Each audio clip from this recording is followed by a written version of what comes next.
Hare Krishna. Thanks for joining today's Ramayana call. We'll start with the prayers. Namam Vishnu Padaya Krishna Presthaya Bhutale Shrimate Bhakti Vedanta Swamin Niti Namine Namaste Saraswate Deve Gauravani Pracharine Nirvishesha Shunyavadi Paschatya Desha Tarine Jai Shri Krishna Chaitanya Prabhu Nityananda Shri Advaita Gadadhara Shrivasadi Gaur Bhakta Vrinda Hare Krishna Krishna Krishna Hare Hare Hare Rama Rama Rama Hare Hare. Okay, so till yesterday we discussed that Rama, Sita Rama Lakshmana, they happily reached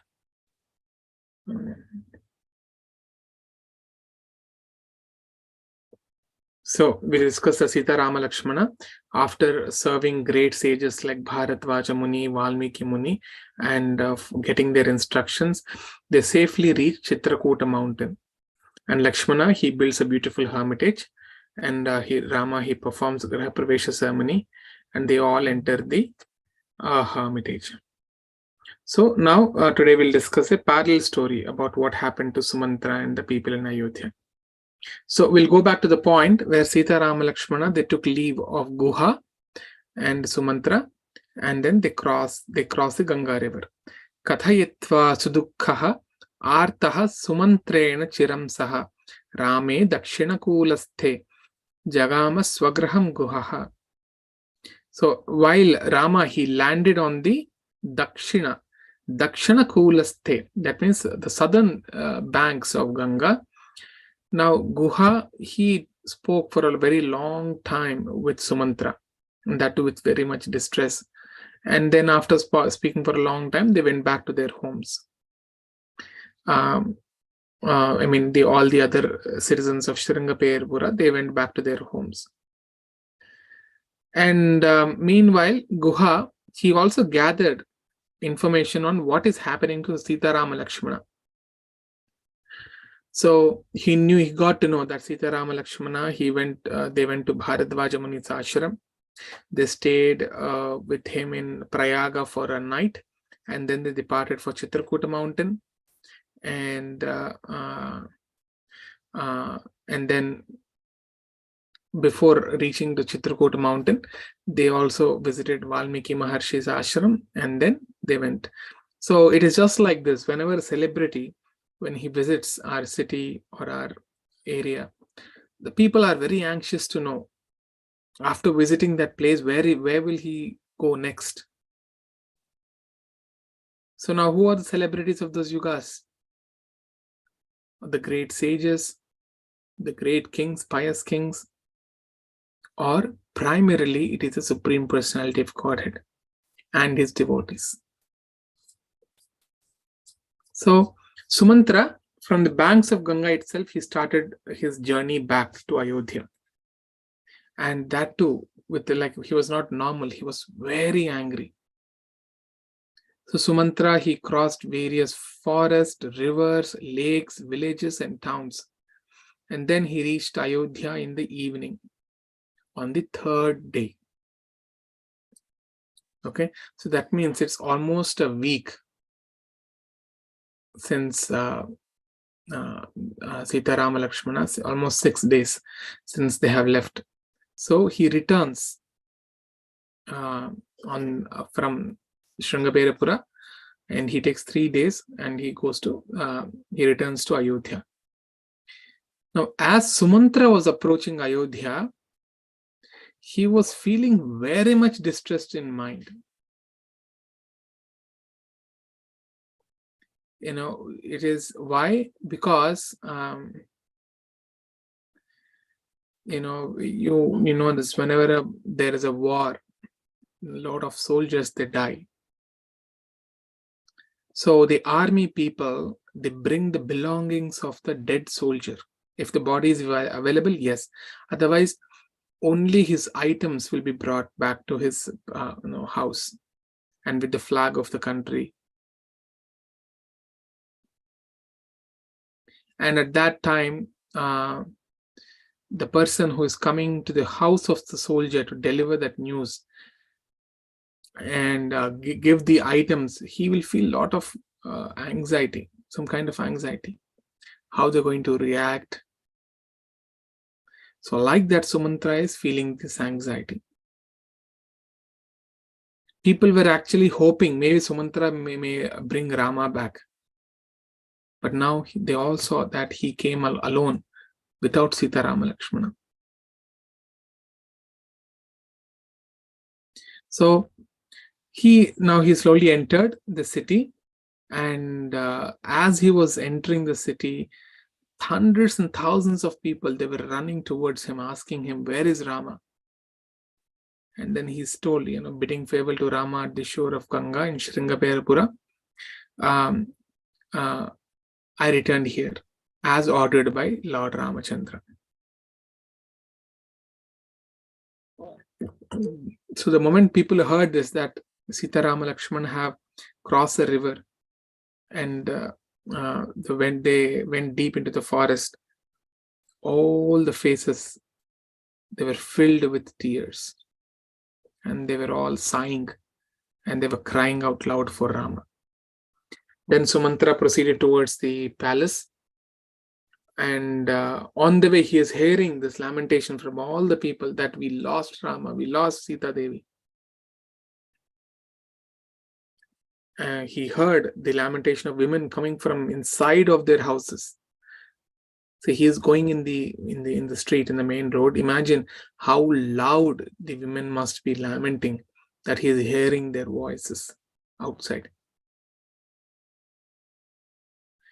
And all of them were very angry towards Sumantra, saying, why did you leave Rama and come back alone? Sarajamarga madhyena Sumantraha pihita ananaha yatra raja dasharataha tat eva upayayau gruham.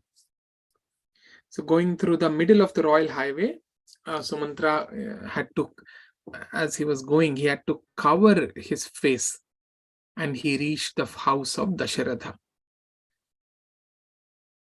Rajamarga madhyena Sumantraha pihita ananaha. He covered his face. And then as he reached, he descended from his chariot and he entered the palace. And he traversed, actually there were 7 inner apartments or chambers of the palace. And all the chambers were filled with various kinds of people and citizens. And then he reached the most innermost chamber, the 8th inner chamber, where Dasharath Maharaj was lying on the couch. And that was Kausalya Devi's chambers. Now, as Sumantra was passing by, all the women who were there in the courtyard or in the assembly or in the palace, they were crying out loud, saying Sumantra has left Sita, Rama, Lakshmana in the forest and is returned empty-handed. So Sumantra could hear the conversations of Dasharath Maharaj's wife from various rooms, thinking, and they were saying, what will now Sumantra reply to that Kausalya?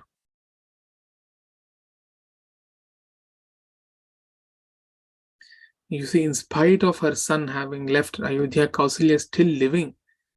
He continues to live. And they are saying, I think it will be very hard for Kausalya Devi to live. It is not easy to preserve her life. So once he entered, he saw Dasharath Maharaj was in a very miserable state, was very sick, and he was totally exhausted. So Sumantra approached the king, he paid his obeisances, and whatever the message that was asked by Rama, he presented that message to Dasharatha. Dasharatha Maharaj, he silently heard the message, and immediately he fainted and he fell on the ground. So as he fell, everyone starts lamenting, and then Kausalya and Sumitra, they come towards their husband and they lift their husband. And then Kausalya Devi is speaking, my dear husband, oh great king, why are you not talking to Sumantra? He came from the forest after dropping Sita Rama Lakshman. So you get up and you inquire from Sumantra about the welfare of Rama. And here Kaikeyi is also not here. So you speak without any fear. And as she was saying like this, even she also felt in separation of Rama, and she also felt unconscious, and she collapsed. Again, everyone in the palace, they are crying. So after both the king and the queen, they recovered from, they regained their consciousness. They again started breathing normally. And then Dasharatha Maharaj calls for Sumantra. So Sumantra, he sees that now he's seeing clearly the king's body was fully covered with dust. His face is filled with tears, and he was looking very miserable. And Dasharatha Maharaj is asking, where is Rama now? Is he taking any refuge at the root of a tree? He was enjoying so many pleasures. What is he eating now? And Rama is very habituated to sleep on very soft beds. So how is he sleeping now? Is he sleeping like an orphan on the floor?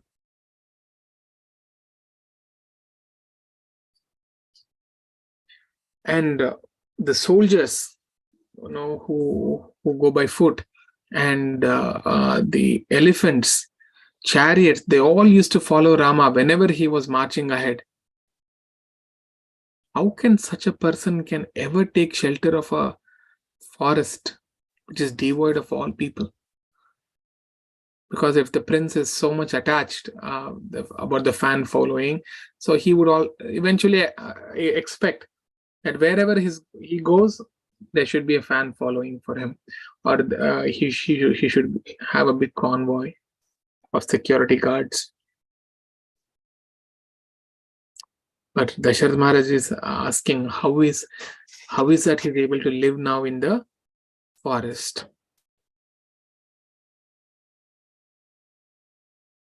So he inquired, how is Sita Devi? She is very delicate. How is she doing? And Sumantra, you are very lucky because you have seen my sons and my daughter-in-law entering the forest. You are very lucky. So Sumantra, can you tell me again, what did Rama speak after reaching the forest? What did Lakshmana speak? And what did Sita Devi speak? Tell me, where did Rama sit, or where did he sleep, and what food did he consume? So just by hearing this, Sumantra, I will survive. And he gives an example, just how Yayati, the king Yayati, he survived in the company of saints. He was also about to leave the body, but he was in the company of the saints. As he was listening to the beautiful pastimes of the Lord, he survived.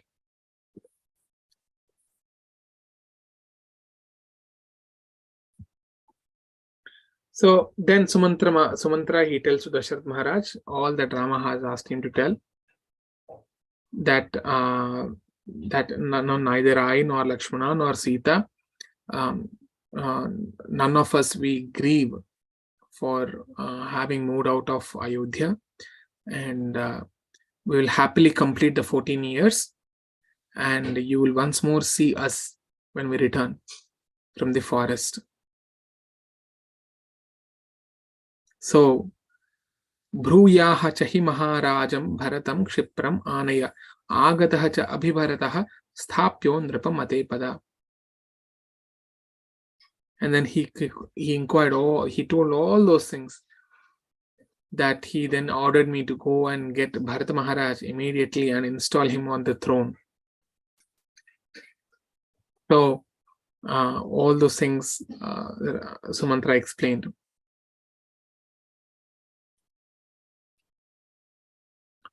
So Then the king asked, what did Lakshmana say? Then Sumantra said, Lakshmana was very, very angry. He told me, he asked me, on what offense did was Rama expelled from home? Even if it was done for the pleasure of the king or through the will of the Supreme Lord, I don't see any justification for Ramachandra's exile. It is an illegal decision. So Lakshmana, he scolded the king left, right, and center. Aham tavan maharaje pitratvam na upalakshaye bhrata bharta cha bandhu cha pita cha mama raghavaha. He's saying, I don't consider the emperor as my father. I don't consider him as my father at all. Dasharath Maharaj, he is not my father. For me, Rama, he's the brother, he's the Lord, he's a relative, he's my father. The moment Dasharath Maharaj heard this, he felt very happy. And he said, at last, like there is someone who can take care of Rama very nicely. Then Sumantra told about Sita Devi. Adrishta Purva Vyasana Rajaputri Yashasvini Tena Dukkhena Rudati Na Evam Mam Kinchit Abraveed.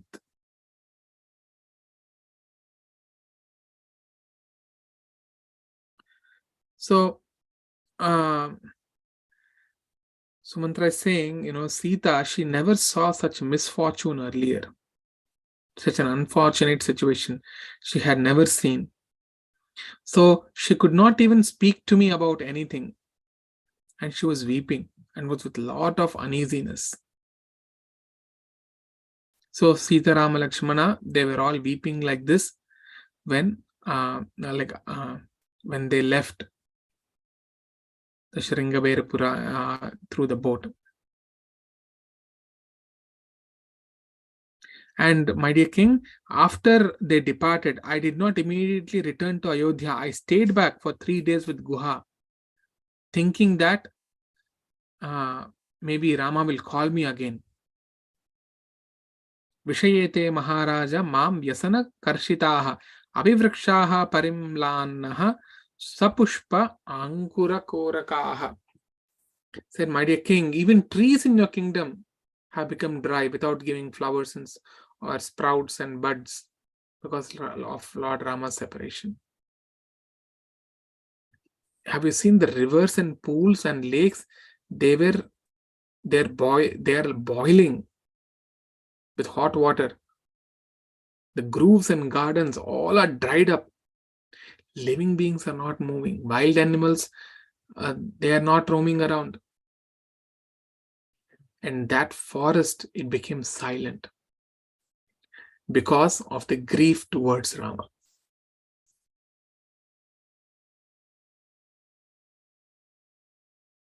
So now Sumantra informed how the nature is responding to Rama's exile. Jalajani cha pushpani malyani sthalajani cha na adyabhanti alpagandhini falani cha yathapuram. Waterborne flowers or flowers living on dry lands, now they are giving very little fragrance. Fruits did not have a fresh look as before, and they are not even sweet.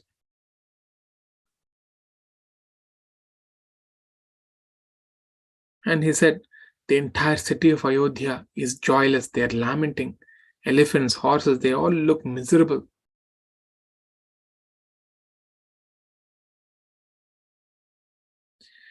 And it looks like, instead of saying that Rama left his body, he couldn't say that word. Looking at the cries and lamentations of the people, it looks like as if Queen Kausalya is without her son now. So hearing Sumantra's words, the king, he became even more depressed. And he said, Sumantra, when Kaikeyi asked for boons, I should have confirmed and deliberated with senior members like our guru, ministers, and brahmanas. That action, I did it in hurry due to my infatuation for the sake of that woman, without consulting friends or ministers or with interpreters or Vedas. I took this decision. So Sumantra, if I have done any help to you or any favor I have done in my life to you, can you please take me fast to wherever Rama is? Maybe Rama might have gone long way. So take me in the chariot and quickly show me where Rama is. If I can only see them, I can survive. If I don't see him, I will die.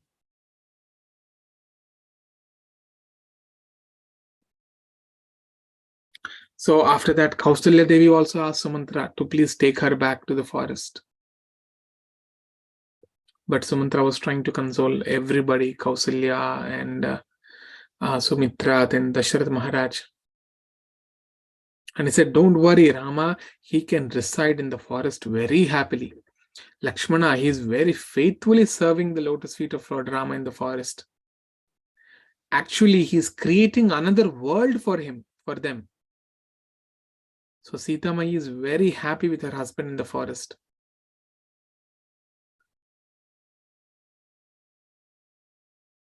And no, I don't even see even a minute depression, even a little. I don't see even a little depression in Sita Devi. And he says, it appears to me as if Sita Devi is accustomed to so many exiles before.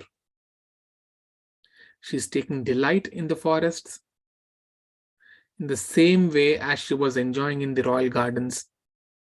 And her mind is always absorbed in Ram. Even though she's staying in a lonely forest, she's enjoying it like a little girl.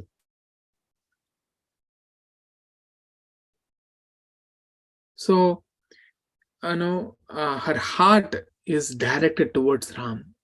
Her life is dependent on him. Even if Ayodhya is without Rama, then it becomes a forest to her. Na shocyahate na cha atmate, shocyo na api jana adhipaha, idam hi charitam loke pratishthasyati shashwatam. So don't feel any kind of pity for them. And he says, this story, this Ramayana story will thrive in the world forever.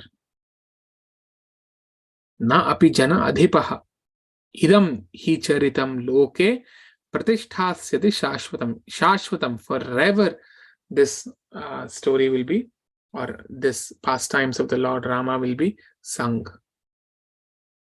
So Sumantra, he tried to console Kausalya Devi, but she couldn't stop crying. Then she rebuked Kausalya Devi, she rebuked Dasharath Maharaj. She said, Gatir eva patir narya dvitiya gatir atmajaha tritiya jnatayo rajamaha chaturthi na iha vidyate. So she says, for a woman, a husband is the chief protector or refuge. If husband is not there, then her second refuge is a son. The third refuge is her near relative. But there is no fourth one here. Na chaturthi iha vidyate. So he's saying, among the three refuges, you don't even exist because you never bother about me.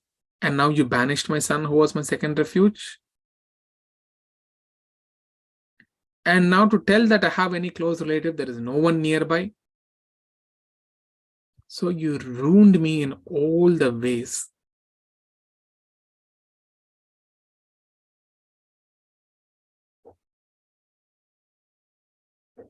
And she says the kingdom, along with neighboring states, everything has been ruined by you now. Me, I, along with my son, are ruined. Citizens are ruined. Only your son Bharata and your other wife Kaikeyi, they are the only delighted ones in the kingdom. how a fish eats another fish, like that, it looks like the father is eating his son. You have destroyed the whole Ayodhya. So when she spoke like that, Dasharath Maharaj, he again lost his consciousness. Then after a very long time, he regained the consciousness, and then she spoke to Kausalya with joined palms, with namaskara. He said, Bharta tu kalunarinam gunavan nirguno apiva dharmam vimbrashamananam pratyaksham devi daivatam.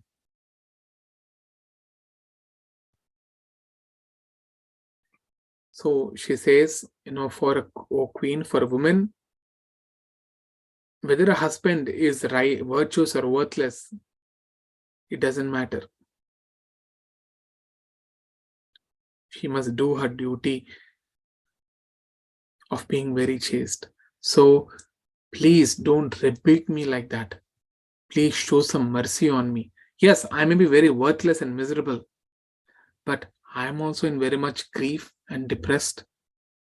So please, I beg you, don't poke me more. And he paid, he did pranam. Immediately, Kausalya Devi, she came running to the Dasharath Maharaj. She caught her his palms and kept it on her head, and she said, Na esha hi sastri bhavati shlaghaniyena dhimata ubhayoho lokayoho veerapatyaya samprasadyate. She's saying, when a husband is very righteous, following the dharma very nicely, is very highly righteous, if a wife makes her husband to do a namaskar like this, there cannot be any other ill fortune for a woman than this. So then she asked forgiveness. Because of my grief for Rama, I have spoken such words.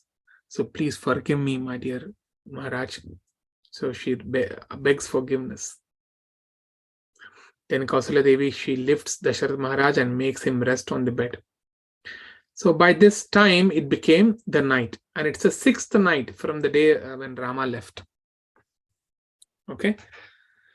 So now after some time, Dasharath Maharaj, he wakes up and he starts thinking, what sin I have committed that I'm undergoing so much pain. And then he remembers, yeah, I understand why why I'm facing so much. Because there is a sin which I committed. Kausalya, there is a sin which I committed.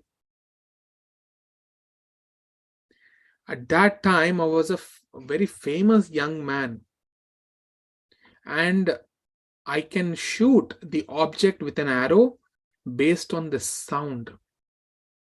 Without even seeing, it's a Shabda Bheri Vidya. Without even seeing where that object is, just by the sound,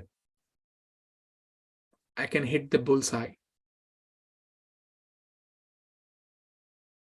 And he's explaining to Kausalya and Sumitra, but they were already half slept in the sense they were already very tired, and they were fallen on the ground, and they were thinking the king is murmuring something now. So he's saying, oh Kausalya, you were unmarried till then, and I was the prince. We were not married. So at that time there was a rainy season, and that excited me, and I desired to go for hunting. So I went along with the Sarayu River in a chariot, and I was wearing I was having this bow and arrows, and I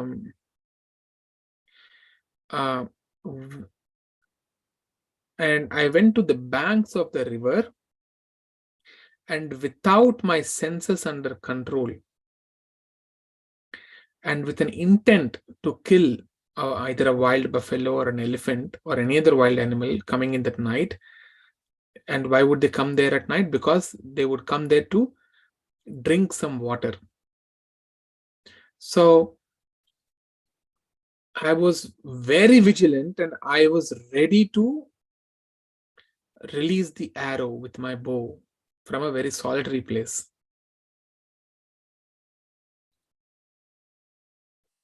So,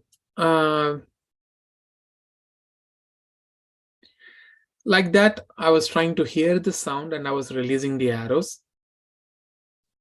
Some of the ferocious animals, they did fall down. And it became a little dark.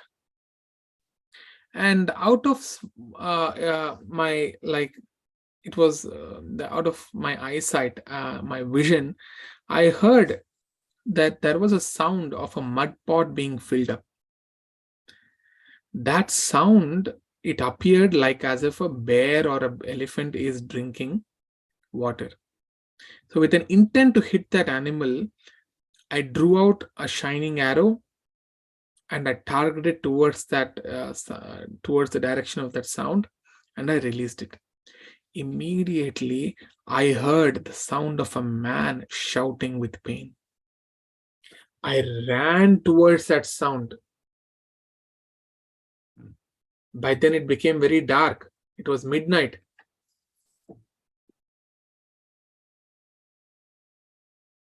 And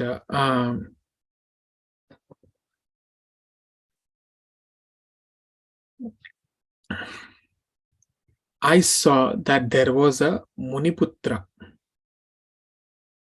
or no, a very, it looked like as if he is a son of a sage, that he was hit by that arrow.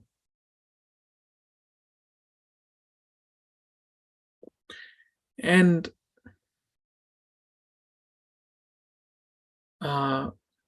in some of the Ramayana verses, they say that this happened in the evening, and in other versions, they also say that it happened early morning. Okay, so Valmiki Maharshi says this happened in the early morning time, and the whole night the king was vigilant, just to hear some sound.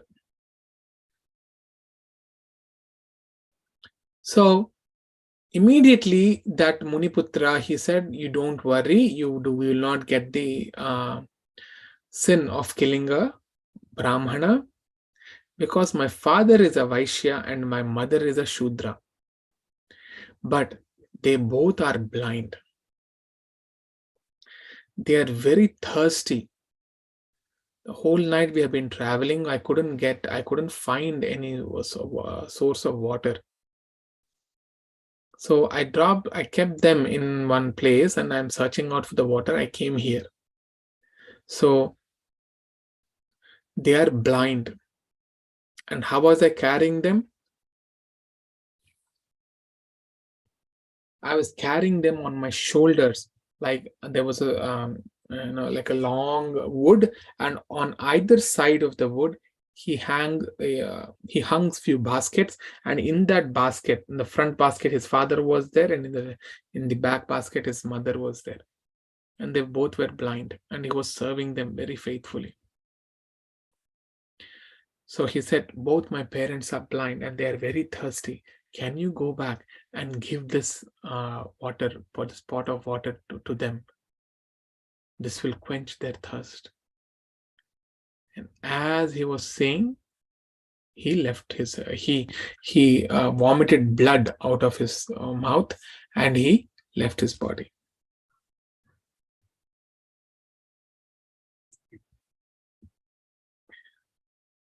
Now, Dasharath Maharaj, he took that pot. He felt very bad. He was shedding tears that he has committed such a grave offense. But as per the directions of that child, he took that the water pot in the direction, and he found the parents of this Muniputra. This Muniputra's name is Shravana Kumar. So Shravan Kumar's parents were there, and they also heard, because they were blind, but other senses become very active when one of the senses is blind, is not working. Other senses are very active. So they heard, oh, Shravana Kumar is coming after a long time, and they're saying, Shravana Kumar, what happened? Why did you take so long? We've been so afraid that, something might have happened to you. No, thank God that you reached safely. Now, can you please get the water water to us fast? So Dasharatha Maharaj, he walked, and then as he was trying to give, they understood somehow, that this is not Shravan Kumar, it is someone else. So they said, who is this? Then Dasharatha Maharaj, with a grave voice, he explains. He said, I was trying to hunt for a ferocious animal all night, and I was waiting near the banks of the river, thinking that they will come and then they will drink the water, and when they are drinking the water, I will release the arrow. But it was your son who was filling the water pot, and that I misunderstood as an animal drinking the water. So I released the arrow.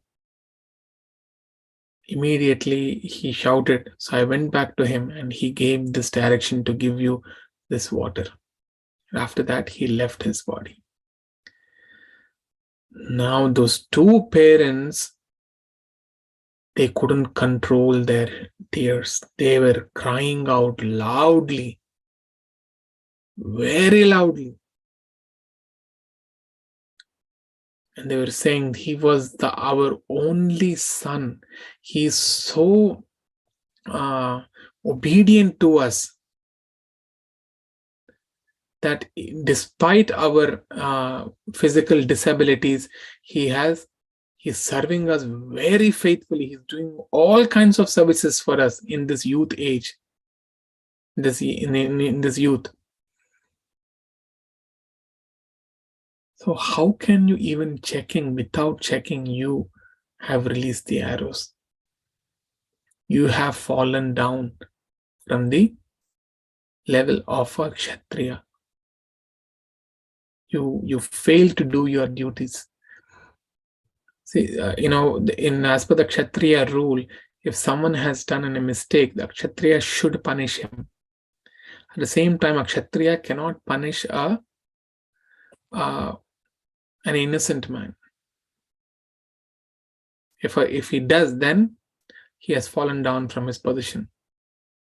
That's when the neighboring kings who are very dharmatma, then they will come and they will take over this kingdom, because he failed to execute the orders as per the scriptures. So Dasharatha Maharaj, he did that mistake. He committed. Now they are lamenting.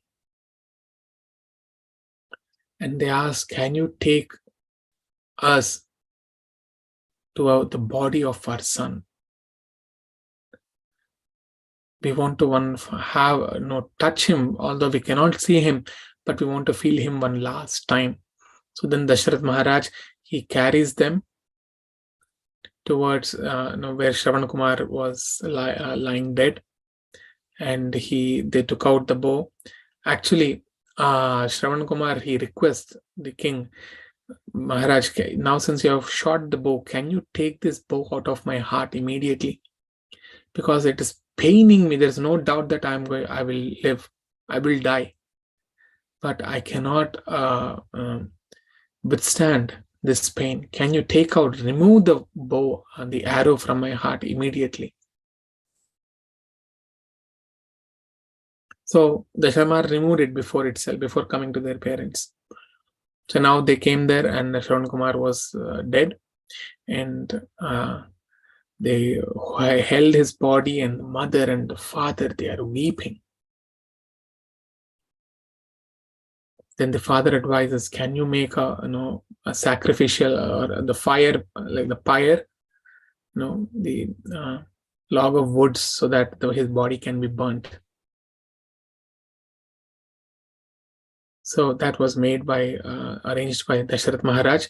Then Shravan Kumar's body was put on that pyre, and then it was ignited.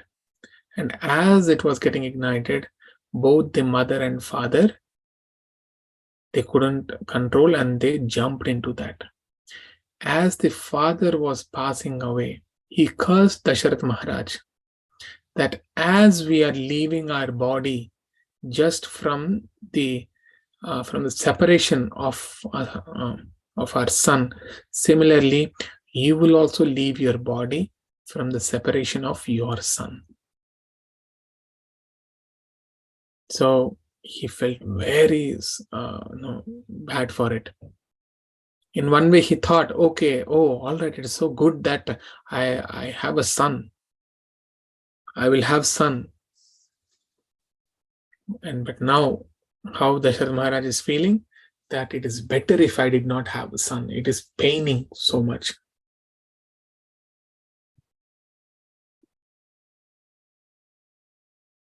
अथरात्र्यां व्यतीतायां प्रातर् एव अपरे अहनि वन्दिनः पर्युपातिष्ठितं स तत्पार्थिवनिवेशनं सूताः परं संस्काराः मङ्गलाश्चोत्तमश्रुताः गायकाः स्तुतिशीलाश्च निगन्दन्तः पृथक् पृथक्.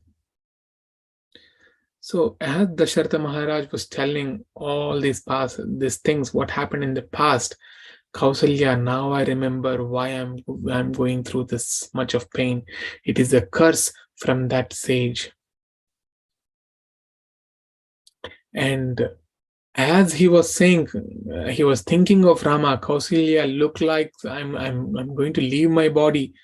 I can see that the Yamaraj assistants have come here. They're going to take my body. Can you please come and touch me? Can you please come here? But he couldn't speak. He couldn't speak the last words. He's saying, can you please come here, come here? And then he was saying few things, but he couldn't say. And Dasharath Maharaj, he left his body.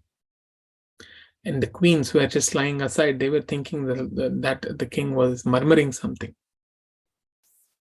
So that night, he left his body. So next day morning, the Vandi and Vandi Madanas, so they came to the entrance and they started glorifying the king and his ancestry. But there was no response.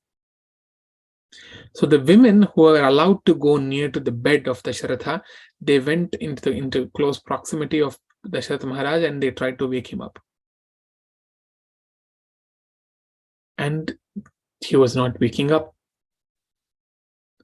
And they shouted. Then Kausalya and Sumitra, they also tried to wake him up. And he was not waking up. Then they realized that Dasharath Maharaj, he left his body. Immediately, the entire palace was resounding with their cry. For them, it was just like yesterday it happened that for the no fault of Rama, he was sent to the forest.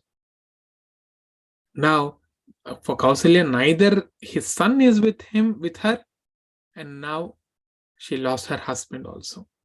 Neither the child nor their husband. Nobody is near to console them. And they were rolling on the ground and crying. Now all the wives of Dasharath Maharaj, they came to that chambers, including Kaikeyi. And they all wept. And everyone, they blasphemed Kaikeyi. They reprimanded Kaikeyi so much. Kausalya also reprimanded Kaikeyi. She asked, are you happy now? You made my son to go into forest, exile, and now you are the reason for my husband's death.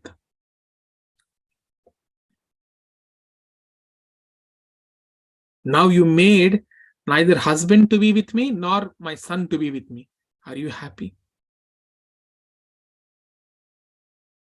See, although Dasharath Maharaj had 4 sons, but to perform the final rites, no one is around him right now. No one was available there. So what they did was they preserved the body of Dasharath Maharaj in an oil tank.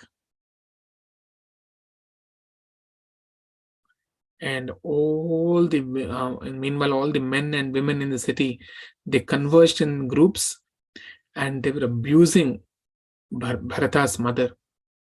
And they also became very much disturbed. Everyone in the kingdom, they were continuously weeping and lamenting.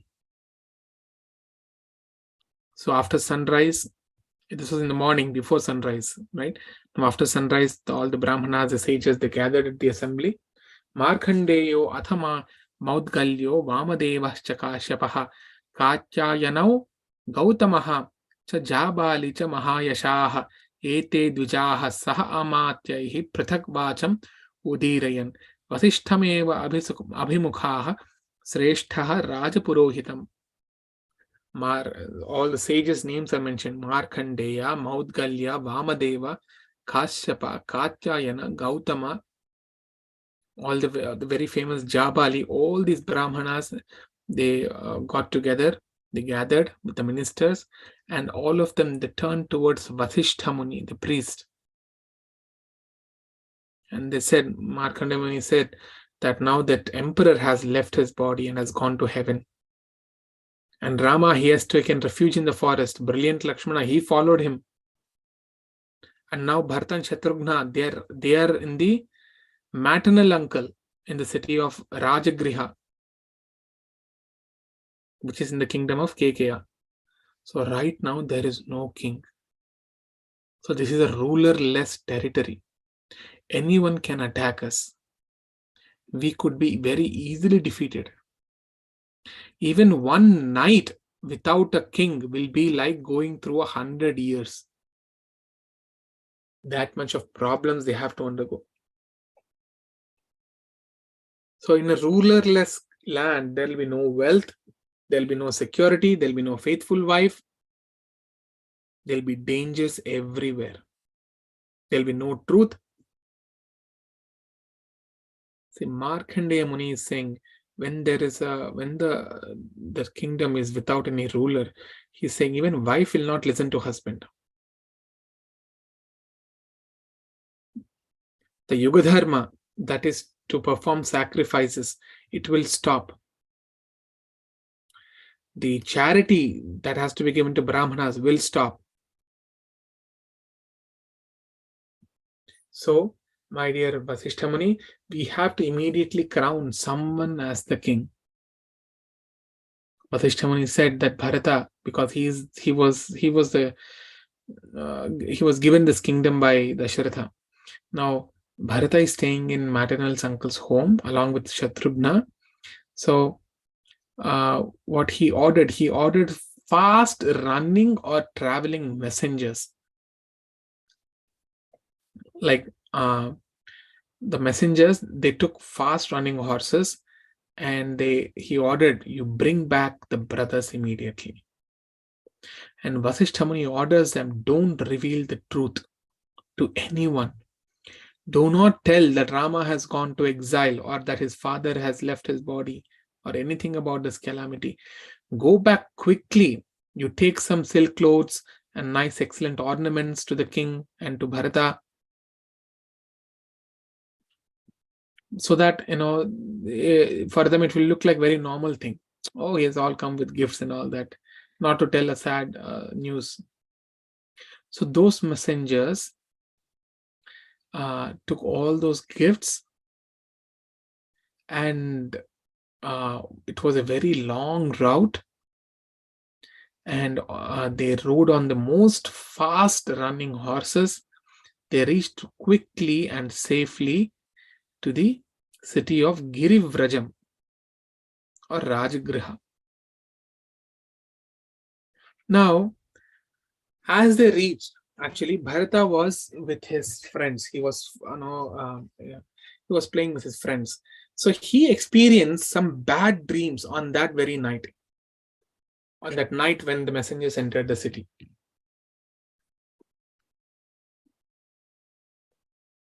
And his friends in the palace, they were all having various entertainment programs, recitation of Puranic stories, playing of classical music, some stage plays, some jokes to make him cheerful. But he did not know why, but he was looking very depressed. So they all asked, what happened? Why are you having such a bad mood? Then Bharata explains in detail about his unpleasant dream. So Bharata said, last night I got a dream. The dream was my father, he fell down from the mountain top onto the pond, which is filled with cow dung. His head down and leg up. And he applied oil all on his body and was drinking it. Then he was riding a chariot drawn by donkeys. So that means anyone who is having such a dream, that means that person will die soon. So as he was talking, the messengers, they entered into the city and they met the king Kekeya and the prince Yudhajit. Then Bharata asked immediately how each one of them are doing in Ayodhya. Immediately asked, I hope the king Dashrath Maharaj is very safe. I hope Rama Lakshmana are doing well. Is Kausalya and Sumitra fine? And the Bharata says, my mother Kaikeyi, who is very selfish, who loves herself. She's a very short-tempered lady. And who feels so proud about her that she is the most intelligent person. Is she fine? Then the messenger said, don't worry, all of them are doing very well. You were asked to come urgently to Ayodhya. Then the gifts were given. Bharata seeks permission from his grandfather and his uncle. Then King KK also gives various gifts to them. And but Bharata and Shatrughna, they were brought immediately, and the gifts were coming slowly in their horses and elephants. And they spent 7 nights in their journey. They crossed various streams, rivers, mountains, woods, territories, and finally they reach Ayodhya.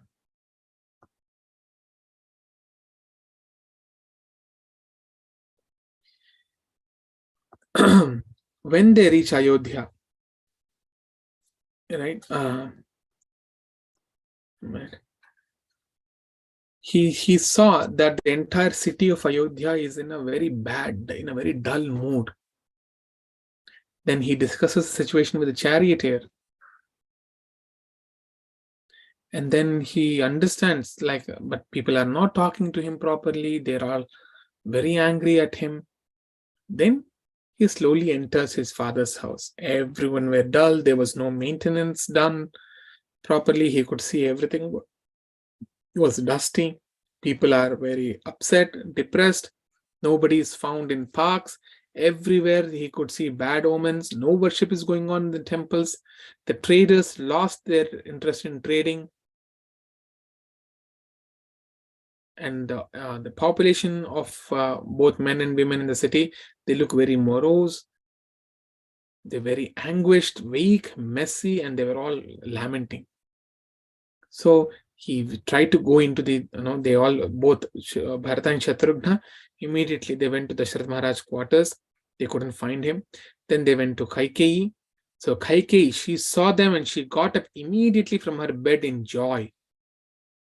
And she says, oh, Bharata, you have returned. How is your grandfather? How is he doing? Is Yudhajit, your uncle, is he doing well? Were you unhappy because you are absent from the home? How can you? And please tell me, how did you enjoy? How did you play? Explain to me everything. Then Bharat Maharaj, he briefly gave all the explanations, what all he did for all these years. And then he asked, my dear mother, where is father? I'm not able to see him. But Dashrath Maharaj, he mostly used to be in your house. I'm not seeing him. I came here to see him. Actually, whenever I come, he'll be very anxious to receive me. But now I'm not able to see him. So what Kaikeyi said is, she said, my dear Bharata, your father has reached that place where we all go at the end of our life. Your father has also taken the same path.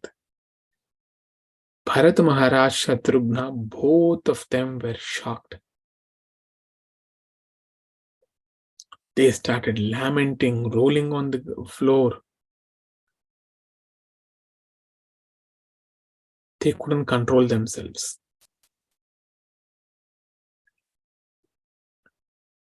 And Kaikeyi is rebuking. Why are you crying like this? You are the next king. Are you not shameful? But Bharata Maharaj, he is not even listening to her. And he's saying, where is Rama? Rama is he's next to my father. I need to fall at his feet. Only then I'll be pacified a little. But mother, how did my father die unexpectedly? What disease did he get? What did he tell while leaving his body? Then Kaikeyi said, yeah, while leaving the body, he said, Ha Rama, Ha Sita, Ha Lakshmana, will I not see you again? So weeping like this, he died. Bharata Maharaj was surprised. Why, what happened? Why did he lament like that? What happened to Sita, Ram, Lakshman? They should be next to Dasharath Maharaj. They are very righteous. Then Kaikeyi is saying, no, the king actually sent Rama on exile for 14 years, and unnecessarily Sita and Lakshmana, they followed Rama. Then Bharata asking, why did he go to forest? Did he do any mistake? Did he punish any pious man? Why did father send him? I don't think so brother will do any such wrong things.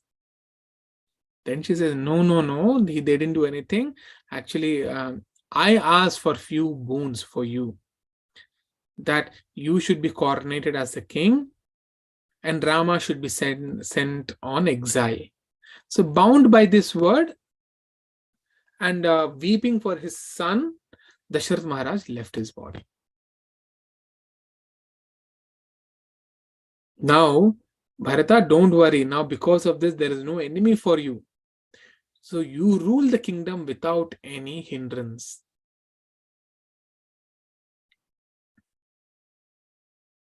Now, see, Bharata Maharaj, he was shocked. She's saying, Mother, I am lamenting because our father left. Now you're telling me that Sita, Rama, Lakshmana, where they were also sent, is because of me.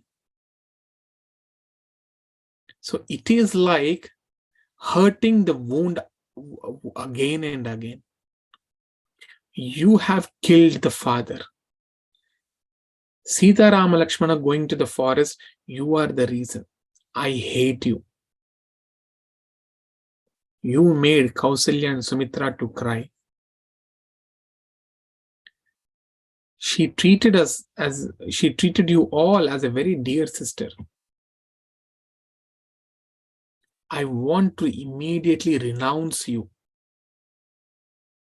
But what? Rama treats you as his dear mother. If I push you aside, it is like pushing Kausalya.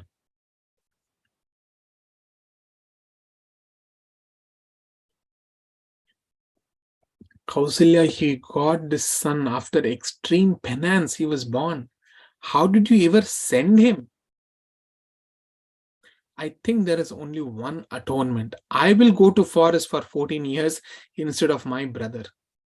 Let Rama rule this kingdom and you have to see that. And I will go and be in the forest for 14 years. Mother, because you are my mother, I'm unable to kill you.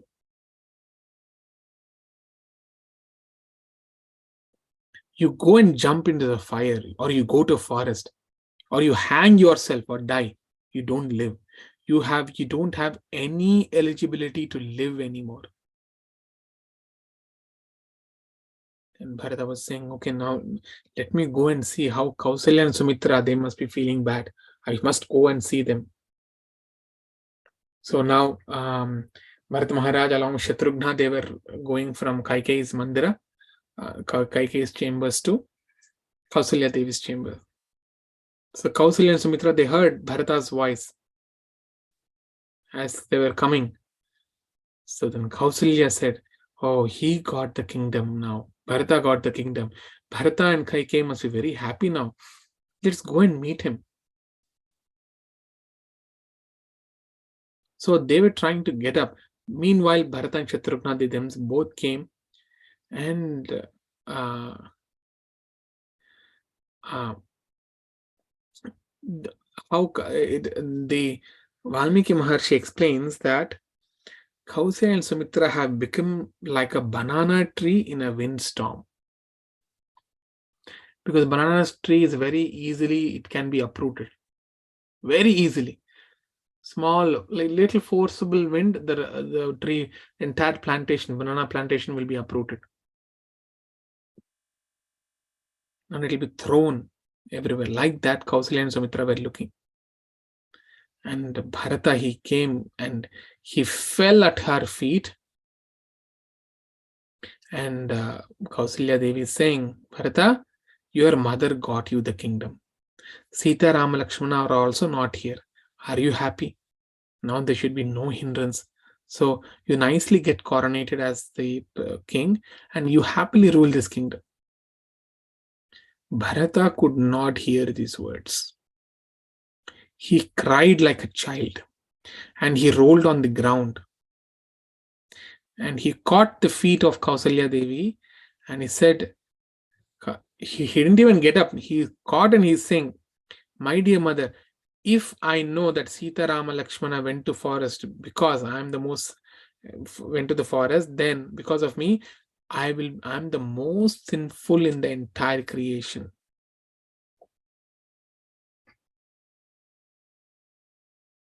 If knowingly, if I knew that, if I had known this, that they are being sent, they're being banished, then let me get that sin when an owner does not pay properly to his servants. Or let me get that sin when someone is excreting while looking at the sun or moon.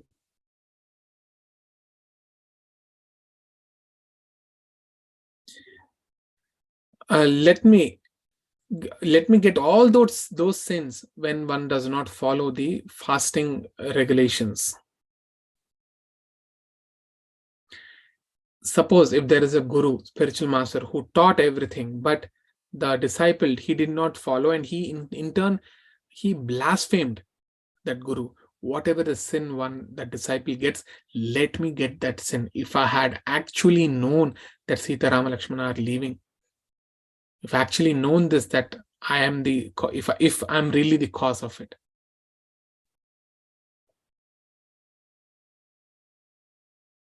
And he gives a very big list of the most abominable sins that one can do. Okay, that there is a mitra droha, that is abandoning the friendship of a dear friend.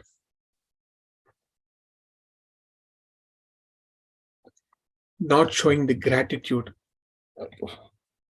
He's saying if someone feeds his without feeding his family members, if the owner first of all completes his lunch or dinner, whatever sin he gets, let me get that. If a person poisons a water source and that water source is being used as a drinking water for maybe for the city, for the town or a village, if someone poisons that water source, whatever that a person gets that sin, let me get that.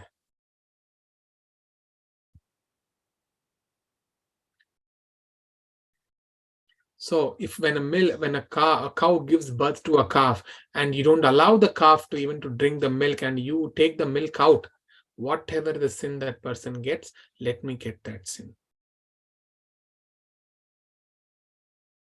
If someone is breaking the rules and regulations of the Shastras, whatever sin he gets, let me get it.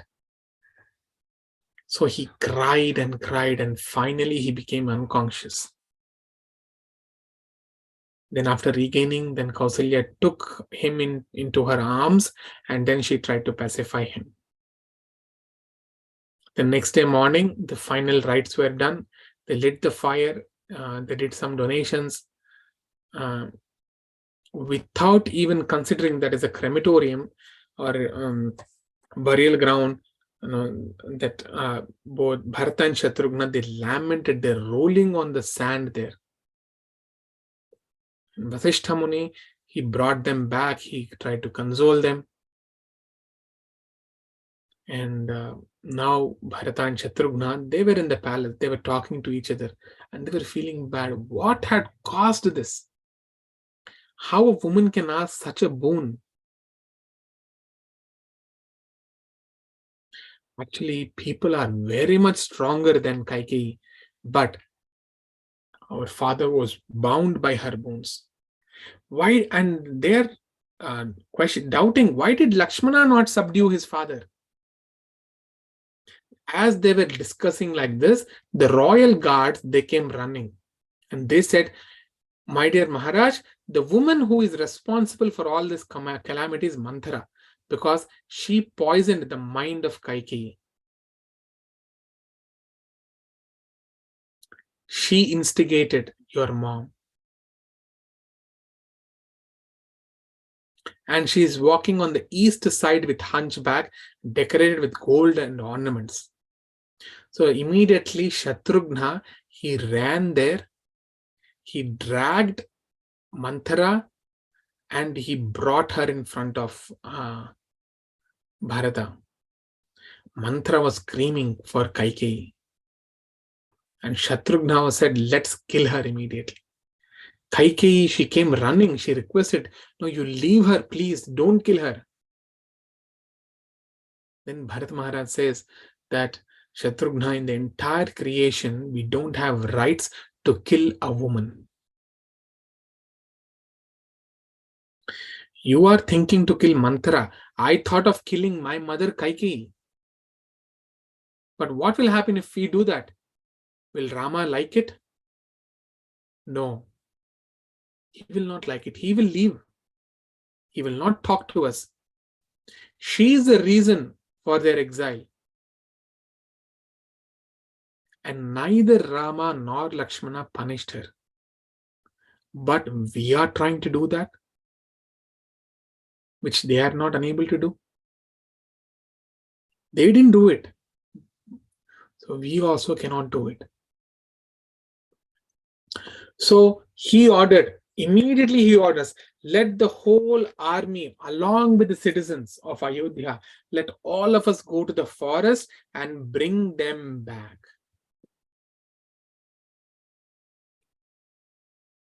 So immediately Bharata and Shatrughna, they ordered few officers, said, since the entire city and army is going to walk and go, you cut the trees to make the roads, you build boats, you have to make tents because they all have to rest somewhere. And they have to carry so much of groceries to feed everyone.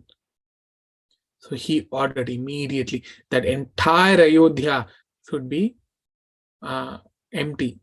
All of us should go and bring Bharata and Sita Rama Lakshmana. So meanwhile, Bharata was inside his chambers. It was filled with sadness, and he was depressed. So Vasishtha Muni, what he did is he called Bharata to come to an assembly. And as he was coming, Vasishtha Muni ordered Vandimadanas to glorify the king. So they started glorifying Bharata like a king. And he said, I am not a king. So stop it immediately. Only Rama is eligible for your glorifications as the king, not me. So Vasishtha Muni was testing if Bharata has any desire to be on the throne. Then Bharata Maharaj, he looked at Shatrughna and said, did you see what my mom did? I am suffering. Those who asked the boons, those who gave, and uh, and and who left for the forest, they all look very fine. I'm totally uninvolved in this, and I'm taking the blame. Those who asked for the boons, it was Kaikeyi. Who gave the boons? Dasharatha Maharaj. Who left for the forest? It was Sita Rama Lakshman. And Bharata Maharaj was not even there. He was totally not involved in this, and he is being blamed.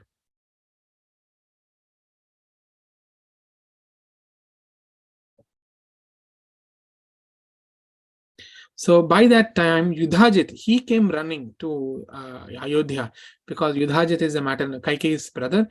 So he came to know that Dasharath Maharaj has left his body.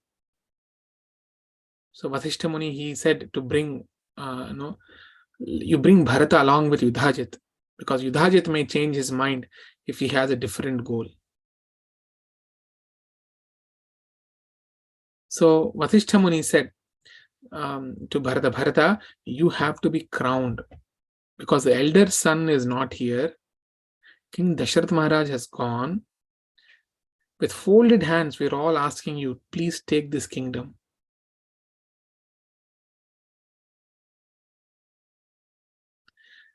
Then Bharat Maharaj says, I'm requesting you with my folded hands, this kingdom, you tell me, you please tell me how to rob or steal this kingdom. You're telling me how to rob. It is already gone to Ramachandra. The moment Dasharath Maharaj has left his body, automatically it goes to Rama. Now, if I have to take this, it is I have to rob this based on dharma. So tell me how, what dharma is there that can help me rob this? So it is not possible for me to take this kingdom. Yudhajit, Kaikeyi's brother, he also wanted Rama only to be the king. So Vasishtha Muni, he tried every aspect to check if Bharata Maharaj has any sign of or any desire to have the kingdom. So now the carts, elephants, horses, pallakis, everything was arranged, and entire Ayodhya was ordered. Let's go and bring. The people of Ayodhya were shocked. They felt so happy, because when their husbands returned home, when Sita Rama Lakshmana, on the first night in their exile, on the first night, after taking rest in the morning, they immediately left without their notice. So all the wives in the kingdom, they were cursing their husbands. Why did you even return without them? So now they're all very happy. Oh, at least we got a second chance now to go back and then bring. So Ayodhya was celebrating again. Oh, we are going to bring Rama. We are going to bring Rama now. So after that Sutaka period, that means that once Dasharath Maharaj was cremated, or was the funeral rites were done, there is a Sutak period, that means impurity. So after that Sutak period is over, then they all started. Meanwhile, they arranged for all this highway, the carts, elephants, and all those. So how it was planned? At first, all the royal ministers, Kausalya, Sumitra, all wives of Dasharath Maharaj and Bharata Shatrughna, they would go. And they will be followed in front and back with 9,000 elephants, 60,000 chariots, 100,000 horses. And there were thousands and thousands of pallakis.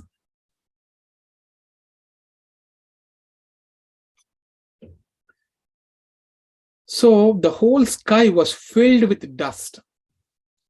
And because they started now, the whole sky was filled with dust. As everyone were going, they were discussing, what is a miracle? Where will we see such brothers like that? It is our fortune. We are so fortunate to be under them. And what kind of people were talking? Ordinary men, laundrymen, villagers, farmers, potters, people who make fans, tailors, goldsmiths, blacksmiths. Everyone, Vaishya, Shudras, Brahmanas, Kshatriyas, everyone were there in that group.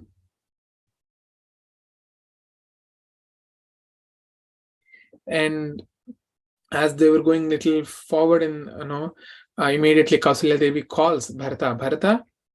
So Bharata Maharaj immediately comes back where Kausalya Devi was sitting in a pallaki, and said, you see, don't go fast. There are many people who are traveling, who are following us by foot. They can't run. I understand that you want to go fast and meet Sita, Rama, Lakshmana as early as possible and try to bring them back very soon. But think of the praja, citizens who are all not equipped with travel system like us, with a transport system like us.